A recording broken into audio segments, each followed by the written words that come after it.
জাতিসংঘ সংশ্লিষ্ট এক কূটনৈতিক মোহাম্মদ সাফা হঠাৎ করেই পদত্যাগ করেছেন। সামাজিক যোগাযোগ মাধ্যমে দেয়া পোস্টে তিনি দাবি করেছেন, ইরানের বিরুদ্ধে সম্ভাব্য পারমাণবিক অস্ত্র ব্যবহারের পরিস্থিতি মোকাবেলায় প্রস্তুতি চলছে। প্রায় ১২ বছর ধরে জাতিসংঘে প্যাট্রিয়টিক ভিশন অর্গানাইজেশনের প্রতিনিধি হিসেবে দায়িত্ব পালন করা সাফা বলেন, মানবতার বিরুদ্ধে এমন অপরাধের সাক্ষী হয়ে থাকা তার পক্ষে সম্ভব নয়।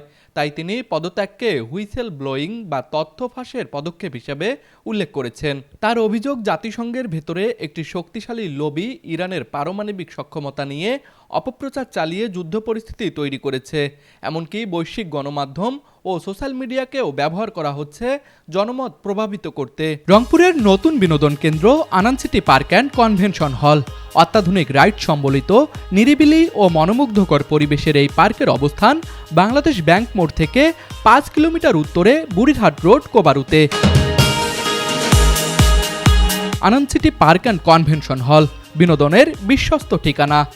সাফা আরও সতর্ক করে বলেন, তেহরানের মতো জনবহুল শহরে পারমাণবিক হামলা হলে তা মানবতার জন্য ভয়াবহ বিপর্যয় ডেকে আনবে, এমনকি নিউক্লিয়ার উইন্টারের মতো পরিস্থিতিও সৃষ্টি হতে পারে। তবে তার এসব দাবি এখনও স্বাধীনভাবে যাচাই করা যায়নি।